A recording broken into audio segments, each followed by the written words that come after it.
नमस्कार, मैं हूं मनोज मनु। स्वागत है आपका हमारे खास कार्यक्रम में। हिंदुस्तान की ताकत पूरी दुनिया में बढ़ रही है।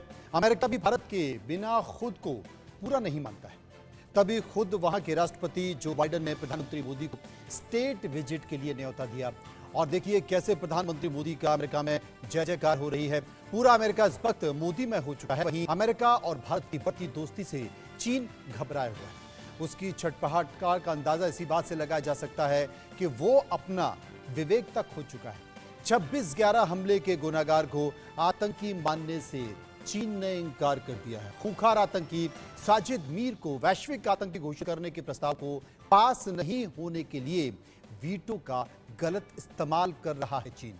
जहां पूरी दुनिया अमेरिका और भारत के याराना पर खुशी जता रही है, तो वहीं चीन में घबराहट देखी जा रही है। और इसी घबराहट में अनाप शनाप फैसले ले रहा है चीन, तो पाकिस्तान का साथ भी दे रहा है।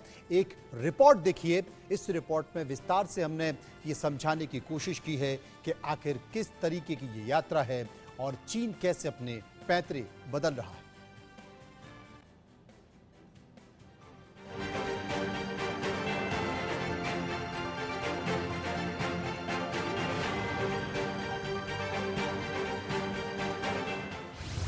अमेरिका में मोदी की जय।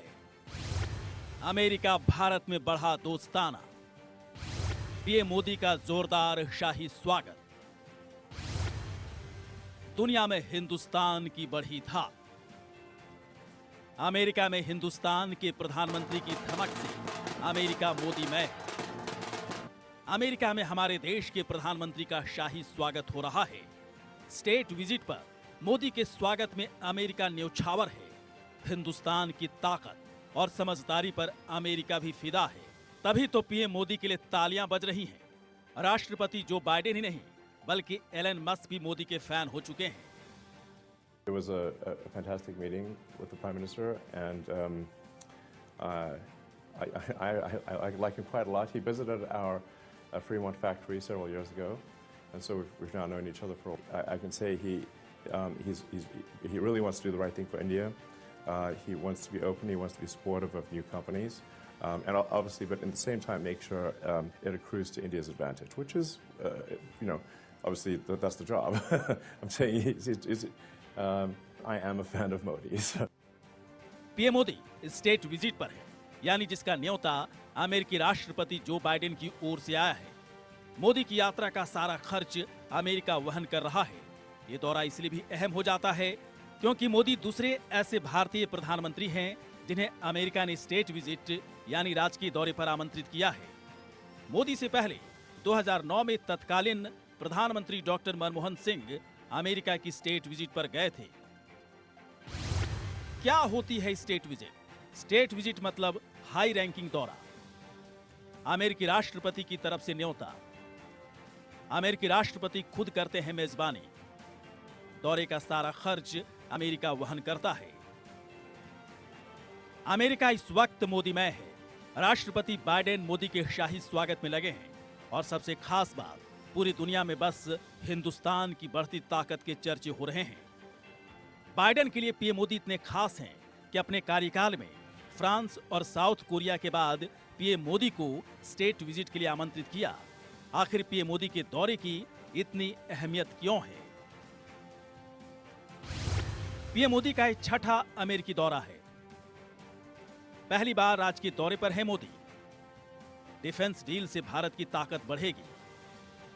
अमेरिका और भारत की दोस्ती भी और बढ़ेगी। चीन और पाकिस्तान के लिए लेकिन बड़ा झटका है, क्योंकि दुनिया में भारत की लगातार बढ़ रही है धाक। योग दिवस पर जहां पीएम मोदी को पूरी दुनिया देख रही है, एक महानायक की भूमिका में पीएम मोदी से पूरी दुनिया की उम्मीदें बढ़ी हैं, वहीं चीन और पाकिस्तान को अपनी हद में रहने का मैसेज भी इस दौरे से मिल रहा है। तभी कहा जा रहा है कि अमेरिकी दौरे पर पीएम मोदी हैं, ये तो खास है ही, लेकिन स्टेट विजिट पर पीएम मोदी का अमेरिका में होना हिंदुस्तान की ताकत दिखाता है। Bureau report, India news. असल में भारत और अमेरिका की बढ़ती दोस्ती से ड्रैगन परेशान है। छटपटाहट और घबराहट में वो गलत फैसले ले रहा है। 26/11 मुंबई हमले के गुनाहगारों को बचाने के लिए वो अपने वीटो पावर का गलत इस्तेमाल भी कर रहा है। चीन की इस हरकत से दुनिया में उसकी फजीहत हो रही है।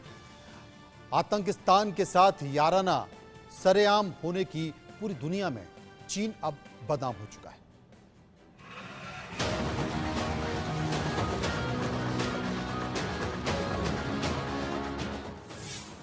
मोदी बाइडेन का याराना, बनता है जिनपिंग का घबराना। आतंक के खिलाफ भारत अमेरिका, आतंकिस्तान के साथ साथ ड्रैगन।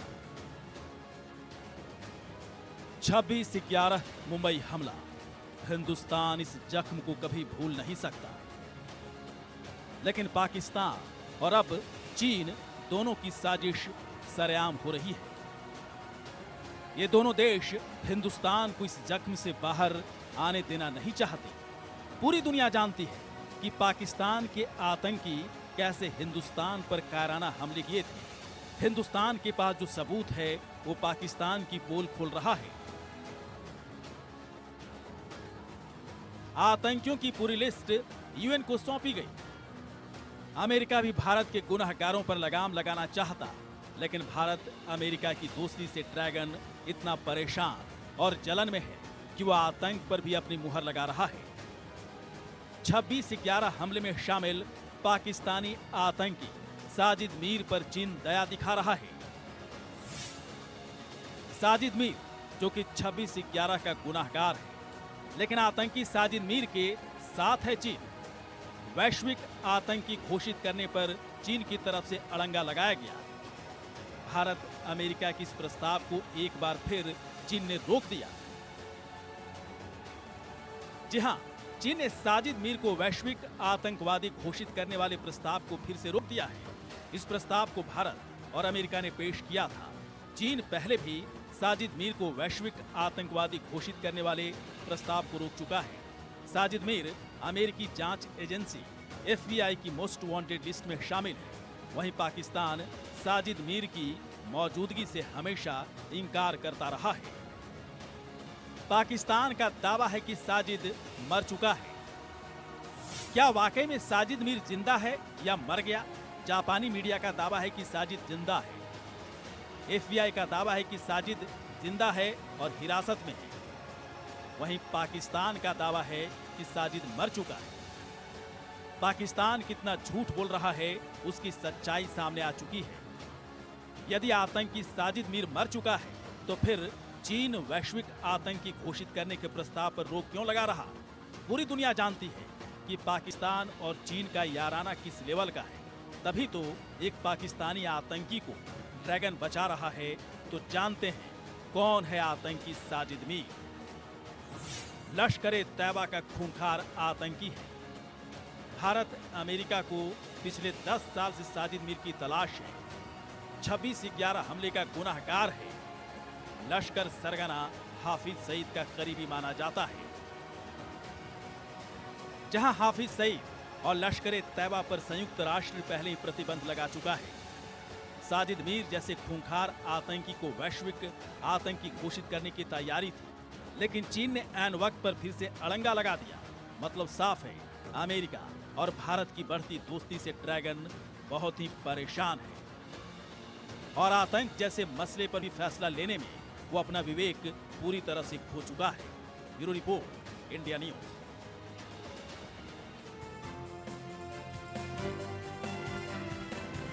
अब हम विस्तार से समझने की कोशिश करेंगे कि देश के प्रधानमंत्री जो कि यूएन की यात्रा पर हैं, उनका क्या असर होने वाला है।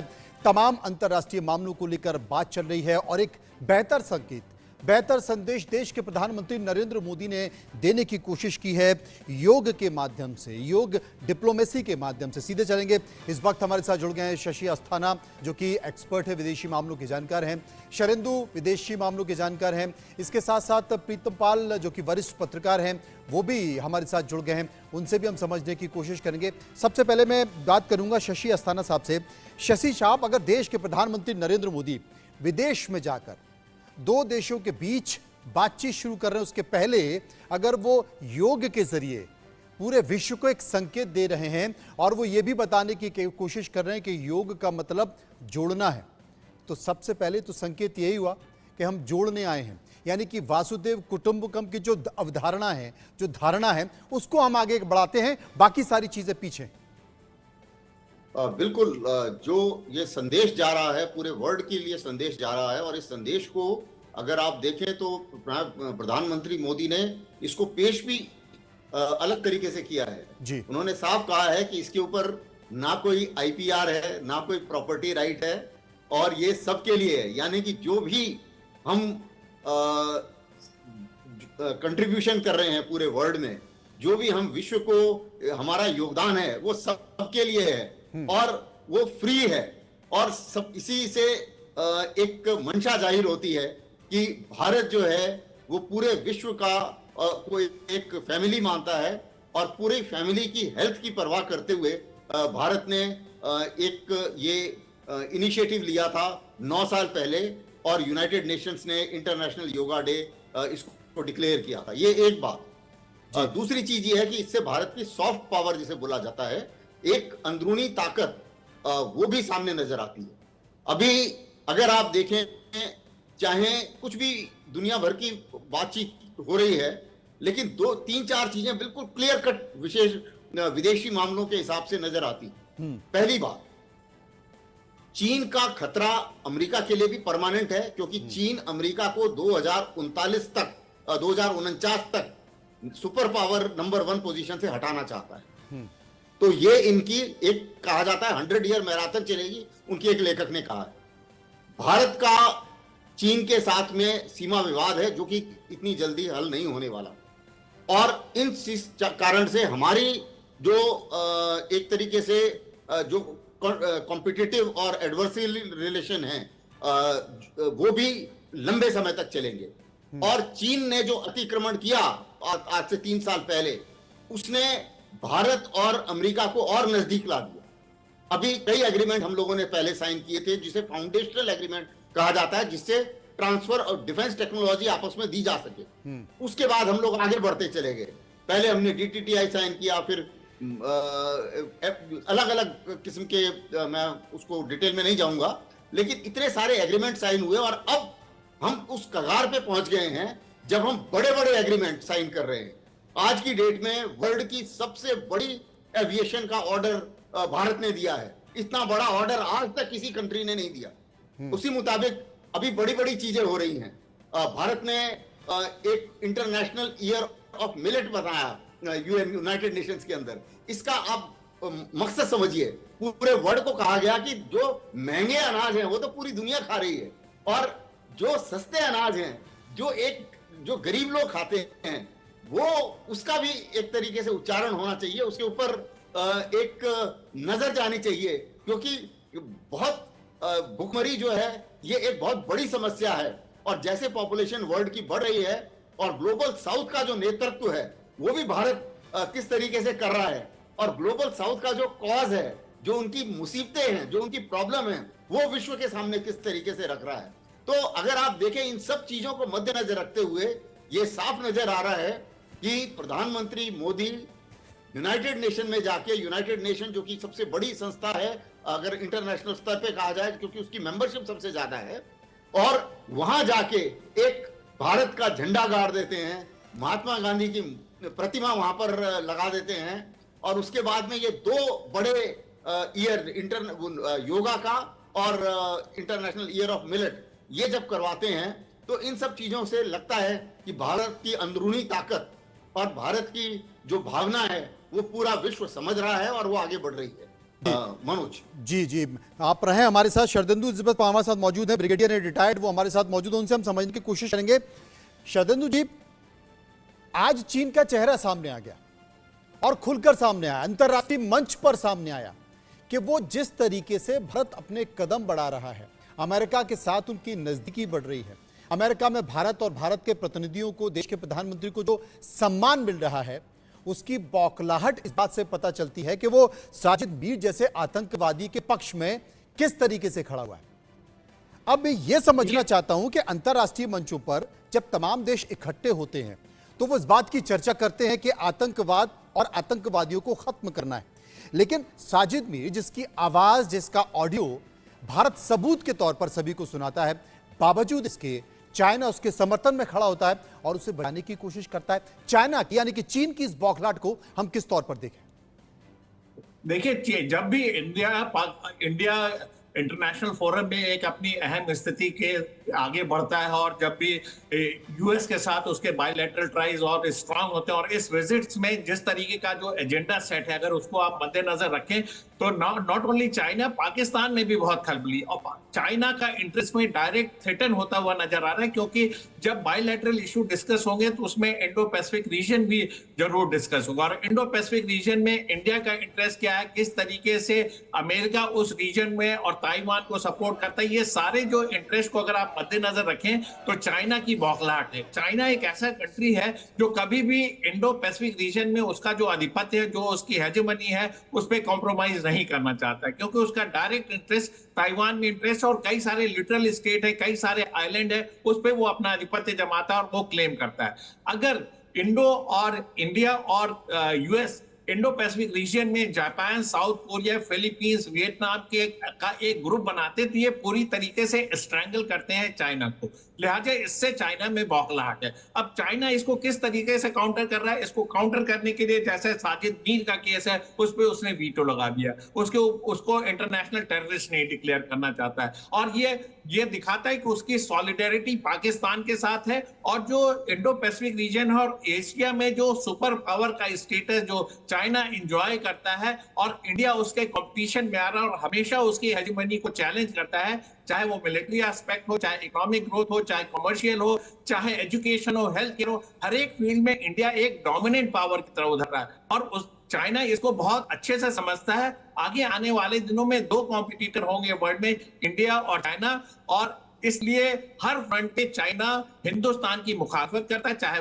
मिलिट्री एस्पेक्ट हो और टाइम टू टाइम वो अपने बॉर्डर इशू को भी अलाइव रखता है, चाहे वो गलवान का इशू हो, डेप्चांग हो, डेप्सांग का इशू हो, कोई भी इशू हो, इंडिया को कभी भी वो अपनी मंशा या अपने मकसद में आगे नहीं बढ़ने देना चाहता है। इसका दो मकसद है, मिलिटरीली वो चेक करना चाहता है, कमर्शियली चेक करना चाहता है, इकोनॉमिक फ्रंट पे चेक करना चाहता है और साथ में पाकिस्तान की टेररिस्ट एक्टिविटियों को इतना मदद करता है जैसे कि इंडिया का एक पोर्शन इस टेररिस्ट एक्टिविटी की तरफ एंगेज रहे और उसको चेक करता रहे। और उसके पास देखिए वीटो पावर है, हमेशा उसका इस्तेमाल करता है। ये पहली बार नहीं हुआ है जब उसने किसी इंटरनेशनल टेररिस्ट के लिए वीटो लगाया, पहले भी वो ऐसा कर चुका है। और एक उसका जो कॉपरेशन है पाकिस्तान के साथ, देखिए सी पैक जो चाइना पाकिस्तान इकोनॉमिक कॉरिडोर, उसका बहुत इन्वेस्टमेंट हुआ है, पाकिस्तान स्टेबल होता है और अल्टीमेटली चाइना जो है पाकिस्तान का दोस्त नहीं है, अल्टीमेटली उसका भी वही हाल होगा, उसको ऐसे डेट ट्रैप में डाल देगा कि पाकिस्तान का इकोनॉमिकली उभर के आना बड़ा मुश्किल हो जाएगा। उसको अपने पूरी तरीके से चुंगल में फंसा लिया है और उसको अभी देखिए इकोनॉमिक मदद कर रहा है, उसके रेट ऑफ इंटरेस्ट में वो फिर कमांड करेगा, ग्वादर एयरपोर्ट पे जो पोर्ट है उसके ऊपर उसका कब्जा होगा। धीरे धीरे ये देखिए पाकिस्तान को एक अपना पपेट स्टेट बना लेगा और उसके जितनी इकोनॉमिक एक्टिविटी को पूरी तरीके से कंट्रोल करेगा। बिल्कुल, और आपने ठीक भी कहा, इसलिए चाइना को लैंड माफिया भी कहा जाता है, क्योंकि करीब जो चाइना के पास जो टोटल लैंड है, यानी कि कई देशों की जो जमीन उसके पास है, उसमें कहा जाता है कि 43% चाइना की जमीन वो दूसरे देशों की कब्जाई हुई है। देखिए चाइना ने हमेशा ही अपनी एक्सपेंशनिस्ट पॉलिसी को आगे बढ़ाया हुआ है, वो कभी नहीं चाहेगा। पहले तो उसके देखिए जितने नेबरिंग कंट्रीज थे 14 कंट्रीज से उसका टेरिटोरियल डिस्प्यूट था। धीरे धीरे पिछले एक दशक में उसने काफी अपने टेरिटोरियल डिस्प्यूट को रिजॉल्व किया। पहले उसका रशिया के साथ भी टेरिटोरियल डिस्प्यूट था, हर एक आइलैंड पे वो अपना कब्जा बनाना चाहता है और दिखाना चाहता है, उसको मिलिटरीली स्ट्रेंथन करता है, उसमें सर्विलेंस इक्विपमेंट लगाता है, तो उसकी एक मंशा है। देखिए आगे आने वाले 2 दशकों में उसका इरादा अमेरिका की हेजेमोनी को और सुपर पावर को चेक करना है। आज की डेट में जो यूनिपोलर वर्ल्ड है, अमेरिका एक शक्ति के रूप में उभर के सामने आता है। अगर इंडिया अमेरिका साथ हो जाता है तो जो चाइना की जो मंशा है कि एक सुपर पावर के रूप में उभर के आए और अमेरिका को चैलेंज करो, आगे आने वाले दिनों में जिस तरीके की उसकी इकोनॉमी ग्रो कर रही है, 2 मल्टीपोलर वर्ल्ड की तरफ वो बढ़ना चाहता है और अल्टीमेटली वो अपने आप में उसको पूरी तरीके से कब्जा कर लेगा। देखिए, मैं एक चीज बताना चाह रहा हूँ, पाकिस्तान से वो एंट्री करता है ईरान, ईरान से वो मिडिल ईस्ट की तरफ जाता है, और उसके बाद देखिए रशिया से उसके जिस तरीके से उसने यूक्रेन में सपोर्ट किया है, वो वहां से क्रीमिया और रशिया और ईस्टर्न यूरोप तक का एक्सेसिबिलिटी उसकी बन रही। इसमें उसके अहम जो साथ निभाने वाले हैं पाकिस्तान है, ईरान और सऊदी अरेबिया की जो डील और जो डिप्लोमेटिक रिलेशन उसने एस्टेब्लिश कराए हैं वो भी इनके थ्रू हुए हैं। तो लिहाजा उसका एक एक्सेस बनता जा रहा है, इसके थ्रू वो अपना यूरोप और यूएस को चैलेंज कर रहा है अगले आने वाले 2 दशकों में। ये तो बात हुई चाइना की। जहां तक हिंदुस्तान का सवाल है, हिंदुस्तान भी एक विश्व पटल पे एक बहुत बड़ा रोल अदा कर रहा है।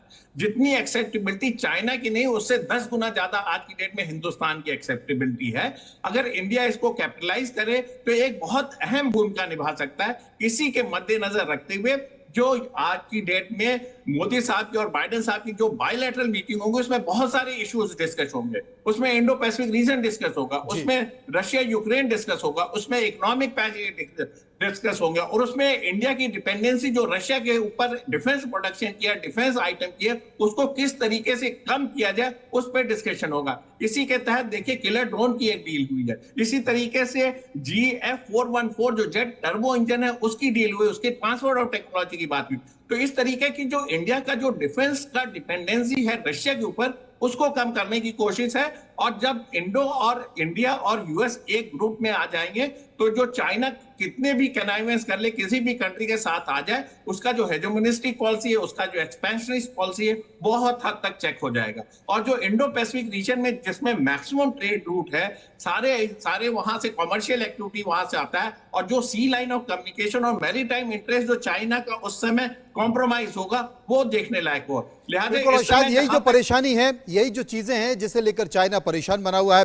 परमीत पाल हैं जो कि सीधे अमेरिका में इस वक्त हमारे साथ जुड़ गए हैं। परमीत, देश के प्रधानमंत्री वहां पर मौजूद हैं, योग डिप्लोमेसी तो उन्होंने बता दी, और एक नया रिकॉर्ड भी बन गया है, क्योंकि इस बात की घोषणा किसी और ने नहीं बल्कि खुद की गई है। गिनीज वर्ल्ड के प्रतिनिधि माइकल एम्प्रिक ने, उन्होंने कहा कि ये वर्ल्ड रिकॉर्ड है कि एक साथ इतने देशों के प्रतिनिधियों ने योग में हिस्सा लिया। 135 देशों के प्रतिनिधियों ने योग में हिस्सा लिया है। लेकिन मैं आपसे ये जानना चाहता हूं, अभी लगातार बैठकों का दौर चलने वाला है, तमाम सीईओज के साथ बैठक हुई है, अमेरिका के कई प्रतिनिधियों के साथ बैठक होगी, लेकिन इसे किस तौर पर देखें, भारत के लिए ये कितना उपयोगी है, और भारत के जो प्रतिनिधि अमेरिका में बैठे हुए हैं उन लोगों को इससे कितनी ताकत और सम्मान मिलने वाला है?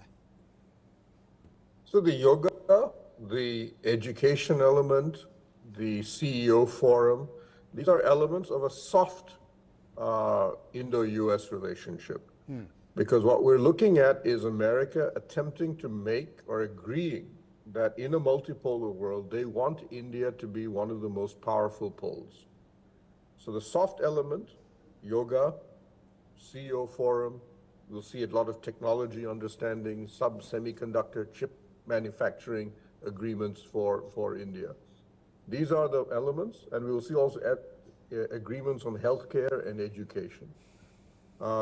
This part is now an important element of building up the Indo-US relationship and building up India. So in effect, America, Biden is saying, I fully support Modi and the image that he is trying to create for himself and for India, and America will support it. Ji. The hard element is yet the defense side of it, the agreement to work together in the global south on digital public infrastructure to counter China, the agreements on the Quad, on the military agreements that we will see in terms of the Predator drones.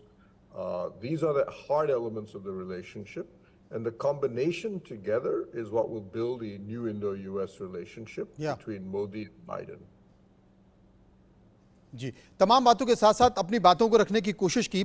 हमारे साथ शशि साहब मौजूद हैं। शशि साहब, अगर हम देखें, क्योंकि कहीं ना कहीं परेशानी है, मैं तमाम इंटरनेशनल मीडिया को देखने की कोशिश कर रहा था कि वहां पर किस तरह का रिएक्शन है। पाकिस्तान के पूर्व विदेश मंत्री वांग यी ने ग्लोबल टाइम्स में कहा है कि भारत से दोस्ती अमेरिका का एक सेल्फिश गेम है और वो भारत का इस्तेमाल कर रहा है। वो कहते हैं कि भारत के अमेरिका के जियोपॉलिटिकल जोड़तोड़ से बचना चाहिए, इससे उसे नुकसान होगा। यानी कि संकेतों ही संकेतों में एक तरफ तो घबराहट देखी जा रही है, दूसरी ओर वो आंखें दिखाने की कोशिश कर रहा है कि आप अमेरिका के बहुत ज्यादा नजदीक ना जाएं। बिल्कुल। अगर आप देखें, भारत का जहां तक सवाल है, भारत एक मजबूत देश है और भारत अपनी स्वतंत्रता, डिसीजन लेने की स्वतंत्रता, संप्रभुता, इनसे किसी भी हालत में समझौता नहीं करेगा। तो जहां तक चीन का सवाल है, उनको हमें कोई खास एडवाइस देने की जरूरत नहीं है। हमें पता है कि भारत और हमारी जो नेतृत्व है, उनको सबको पता है कि भारत के इंटरेस्ट में क्या है, और हम भारत के इंटरेस्ट का पूरा पूरा ख्याल रखेंगे, इसमें कोई दो राय नहीं। जहां तक चीन की घबराहट का सवाल है, इसमें कोई शक नहीं है कि चीन घबरा रहा है और उसके घबराना जायज है। और जायज इसलिए है क्योंकि अगर आप देखें, अमेरिका अगर चीन को काबू में रखना चाहता है, तो चीन की जो सबसे बड़ी कमजोरी है वो है उसकी लाइंस ऑफ कम्युनिकेशन, जो उसका सी रूट है और उसका जो ट्रेड रूट है, वो ज्योग्राफी इस तरीके से बनी है कि वो इंडियन ओशियन से गुजरता है। और मलाक्का स्ट्रेट जो है वो उसका एक तरीके से सबसे बड़ा बॉटलनेक है। अब इस इलाके को डोमिनेट करता है भारत, और अगर भारत और अमेरिका साथ में आते हैं तो चीन के लिए बहुत मुश्किल होता है।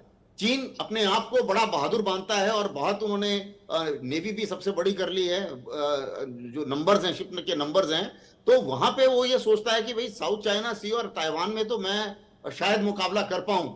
लेकिन उसको ये भी पता है कि जैसे जैसे जो उनके समुद्री तट से डिस्टेंस बढ़ता है और इंडियन ओशियन की तरफ आता है, तो गला तो उसका यहां फंसा हुआ है, क्योंकि उसका 80% ऑयल और ट्रेड वो गुजरना तो यहीं से है। और उस हालत में जाहिर है कि अमेरिका को भी पता है कि अगर भारत स्ट्रांग होगा, भारत की नेवी स्ट्रांग होगी, भारत की एयरफोर्स स्ट्रांग होगी, तो उस हालत में चीन के लिए काफी मुश्किल हो जाएगी। अब चीन इस बात से बचना चाहता है, लेकिन उन्होंने 2-3 गलती करी। अगर वो 3 साल पहले कॉन्फिडेंस बिल्डिंग मेजर लांग कर और अपने आप चोरों की तरह ना घुस जाते कुछ जगहों पे जहां उन्हें नहीं घुसना चाहिए, जहां उन्हें नहीं होना चाहिए था, तो उस हालत में शायद ये सिचुएशन ना आती। लेकिन भारत उभर के ऊपर आ रहा है, भारत ने ऊपर आना ही है। जिसे बोलते हैं राइज ऑफ इंडिया, वो चीन नहीं रोक पाएगा। और दूसरी बात यह है कि अमेरिका के लिए भी ये बड़ी सीधी सी बात है। एक उनके आपने विदेशी मीडिया की बात करी, एक एशले टेलिस ने लिखा है कि India is a bad bet for USA, और वही वांगी बताना चाह रहे हैं। लेकिन उसी के ऊपर मैंने भी लेख लिखा है और वो भी अमेरिका में पब्लिश हुआ है।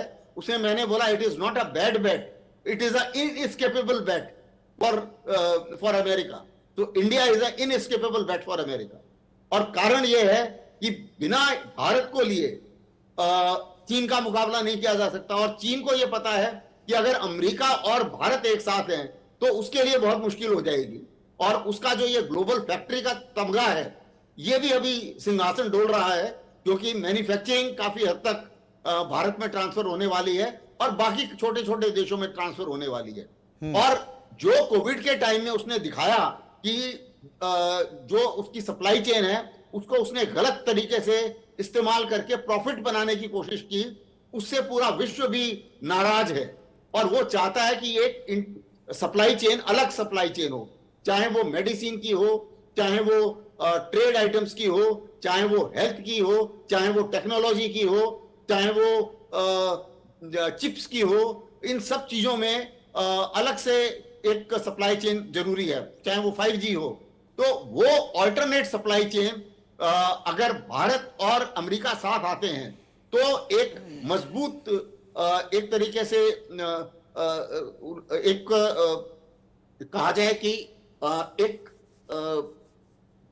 प्रभाव पड़ सकता है इस सप्लाई चेन को बनाने में। और बाकी के देश भी जो इस सप्लाई चेन में इन्वॉल्व है, जैसे क्वाड के देश हैं, वो भी इसमें इन्वॉल्व हो सकते हैं।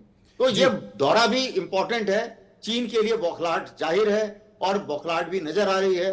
और जहां तक पाकिस्तान का सवाल है, पाकिस्तान वो ऑलरेडी उनका एक तरीके से पपेट बन चुका है और वो उनको उसको अपनी जागीर समझता है वो।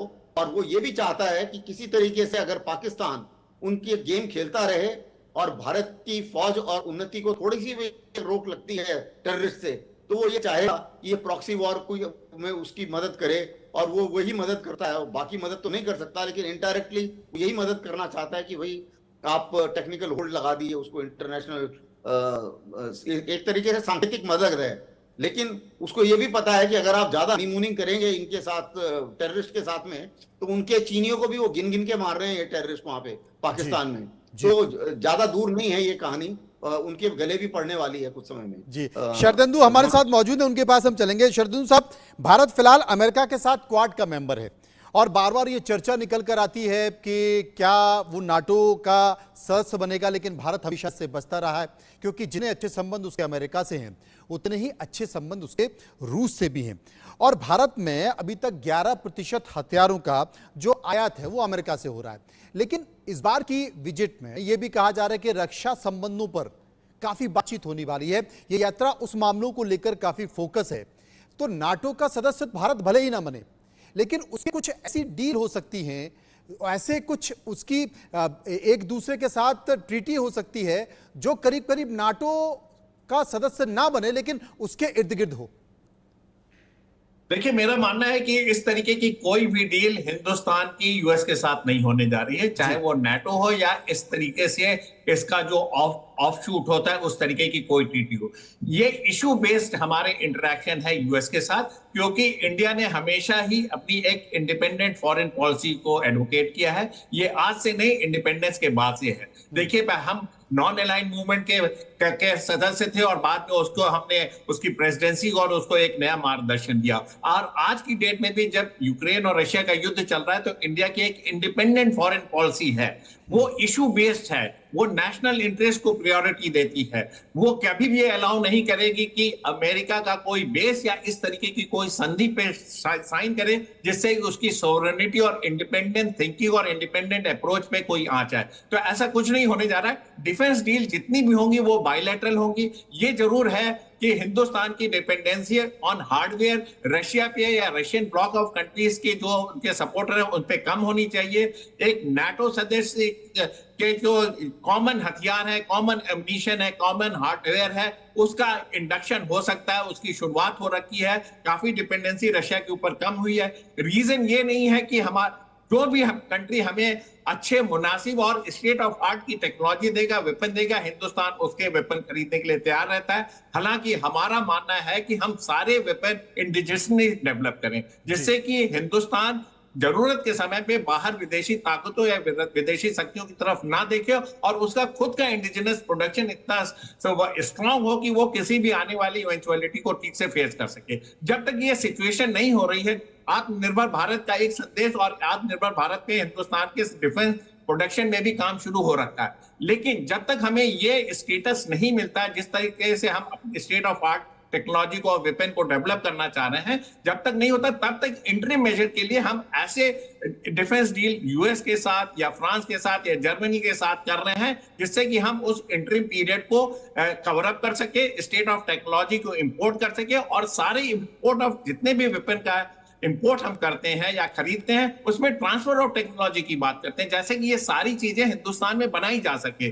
जैसे अभी GF414 जेट टर्बो इंजन का जो डिफेंस डील यूएस के साथ हो रहा है उसमें भी ट्रांसफर ऑफ टेक्नोलॉजी इन्वॉल्व है। उसको अल्टीमेटली जी और HAL मिलके हिंदुस्तान में बनाएंगे और जैसे कि हमारी एक सेल्फ डिपेंडेंसी इंडिपेंडेंट अप्रोच बना रखे। तो मेरा मानना है कि जो भी नाटो के जो कंट्रीज की जो सदस्यता के नियम कानून है या ऐसे मिलिट्री बेस बनाने की जरूरत है वो कहीं हिंदुस्तान नहीं साइन करने जा रहा है। हिंदुस्तान का नेशनल इंटरेस्ट सर्वोपरि है।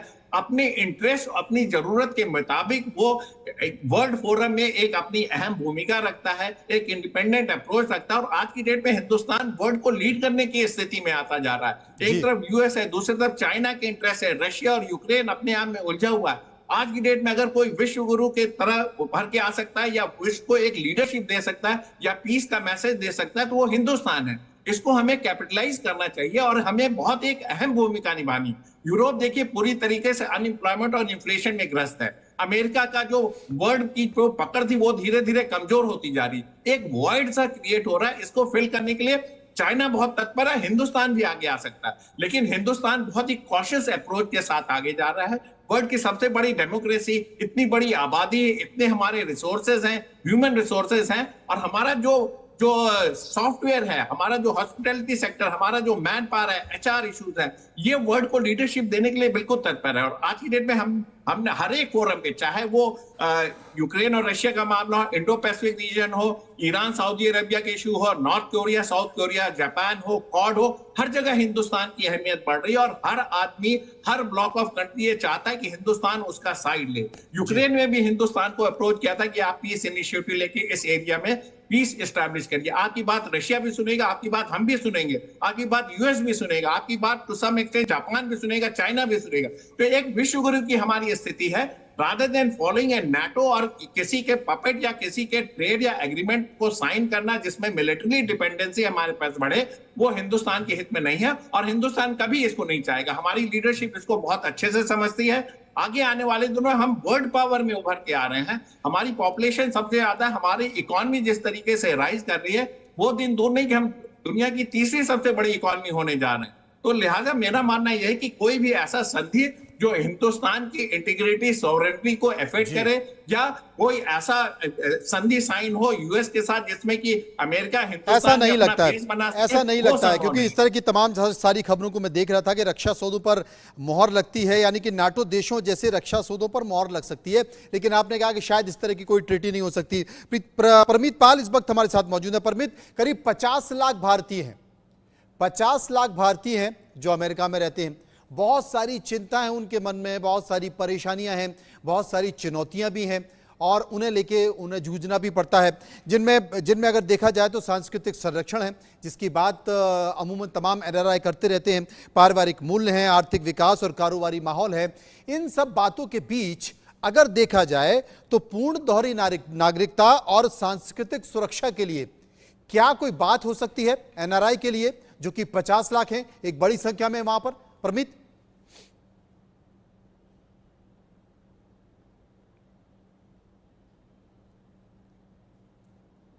लगता है कि प्रमित हमारे पास नहीं है, वो हमारे साथ नहीं जुड़े हैं। तमाम बातों के साथ साथ मैं एक बार फिर से चलूंगा, शशि साहब हमारे साथ मौजूद हैं। शशि साहब, अगर देखा जाए, आपने कहा कि जिस तरीके से जो सी रूट है उसे लेकर चिंतित है, तब जबकि भारत के साथ अमेरिका आ रहा है, क्योंकि उसका 80% ट्रेड इसी सी रूट के जरिए होता है और उसी के इर्द गिर्द वो ताना बाना बुनने की कोशिश भी करता है। पाकिस्तान के साथ अगर वो गलवैयां डालता है तो उसके पीछे का एक कारण ये है।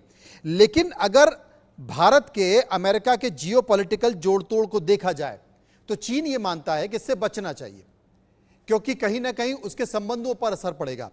लेकिन जब संबंध की बात आती है तो भारत की जितनी नजदीकी अमेरिका से बढ़ रही है, कहीं ना कहीं माथे पर शिकन तो रूस के भी आनी चाहिए।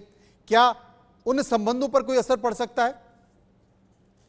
देखिए, रूस के संबंधों पर अभी फिलहाल तो असर नहीं पड़ेगा, क्योंकि फिलहाल जो रूस की डिपेंडेंसी हमारी है वो कम हो रही है, लेकिन वो अभी से नहीं कम हो रही है, ना ही रशिया यूक्रेन वॉर से पहले से कम हो रही है। उसके पहले से हम लोगों ने ये डिपेंडेंसी कम करना शुरू कर दिया था। कारण दो हैं, एक तो आत्मनिर्भर भारत वाली बात है, हम आत्मनिर्भर होना चाहते हैं, क्योंकि हमें कुछ समय से लग रहा था कि ये जो कई कारगिल में भी हमने देखा था कि हमें एमुनिशन की सही टाइम पर जरूरत पड़ी थी और हमें देरी लग रही थी और हमें परेशानी आ रही थी, तो तब से हमने ये कार्रवाई शुरू की हुई है। तो उसमें रूस को पता है। दूसरी बात यह है कि रूस ने कभी भी कोई भी डिलीवरी चीन के संबंध प्रगाढ़ होने के बावजूद कभी डिले नहीं करी है। तो रूस ने तरफ से जो भी सप्लाई आ रही है हमारी, वो उसमें कोई खास फर्क नहीं पड़ रहा है। जी बिल्कुल, आपने शशि साहब चूंकि चाइना का जिक्र किया है, शशि साहब आपने चाइना का जिक्र किया है, तो चाइना ने जिस व्यक्ति पर, जिस आतंकवादी पर अपना वीटो लगाया है, एक बार उसकी आवाज तो कम से कम सुनने को बनती है, क्योंकि पाकिस्तान कहता है कि वो जिंदा ही नहीं है। लेकिन भारत ने यूएन में इसका सबूत सामने रखा है कि वो जिंदा है। एक बार अपने दर्शकों को उसकी आवाज सुनाना चाहते हैं, सुनिए। The presentation, even as the terror attacks were unfolding. Afghanistan's neighboring states. तो जो जहाँ पे आपको मूवमेंट नजर आती है, बंदा की छत पे चल रहा है, कोई आ रहा है जा रहा है, उसको फाइट होको, मुझे नहीं पता यहाँ पे क्या हो रहा है। तो जो जहाँ पे आपको मूवमेंट नजर आती है, बंदा की छत पे चल रहा है, कोई आ रहा है जा रहा है, उसको फाइट होको, मुझे नहीं पता यहाँ पे क्या हो रहा है। the safety This of was the Sergeant personnel of Neil, the United a very Nations Assistance dreaded Mission terrorist in who Afghanistan, directed the humanitarian terrorists workers on the ground from may also across the be border at risk. in real time We note to the hunt efforts down of the foreigners Afghan in the Taj authorities. Hotel However, it and is kill them clear that indiscriminately. they are not enough to completely eradicate He the was threat. listed as a proscribed Meanwhile, terrorist under the national laws of India. terrorist activity He was spilling proscribed over under the laws of the countries' United borders into States, Central this Asia host remains quite country, real. and of several Drug other problem is other also countries closely linked to globally, terrorism. It is obvious that many of without whose nationals lost their comprehensive lives. international and But when the regional proposal for assistance, listing him did it not go will through be the Security difficult Council for sanctions Afghanistan regime, to cope with these we had challenges strong alone reasons in to the believe context of that something was widespread hunger and genuinely wrong poverty. in the global Support for sanctions Afghan regime, farmers is also more as important manifested than in the ever. Security But the Council. United States If we Institute cannot of get Peace has established published an terrorists article who with have the been telling proscribed title, across global landscapes, listed under the Security Council architecture for pure geopolitical interests, then we really do not have the genuine political will needed to sincerely fight this challenge of terrorism. 15 years after the Mumbai terror attacks, its masterminds have not yet been brought to justice. So the first and most critical gap we feel addressing is avoiding double standards and this self-defeating justification of good terrorists versus bad terrorists. A terror act is a terror act, plain and simple. Any justification of any kind being used should not be countenanced by anybody. The first gap that we feel we need to plug, therefore, is in the sanctions regime itself and see how do we improve its working methods to secure the successful listing of genuine, objective, evidence-based proposals. The second question. Afghans, including women and girls, as well as the formation. कुल मिलाकर अंतर्राष्ट्रीय मंच पर जब भी तमाम देश पहुंचते हैं तो पाकिस्तान और चाइना के साथ साथ भारत आतंकवाद के खिलाफ बात करता है, लेकिन चाइना का वो चेहरा हमको देखने में मिला है तब जब भारत ने आतंकवाद का जीता जागता सबूत सामने रख दिया, लेकिन चाइना आतंकवादी को बचाने के लिए अपना वीटो लगा रहा है।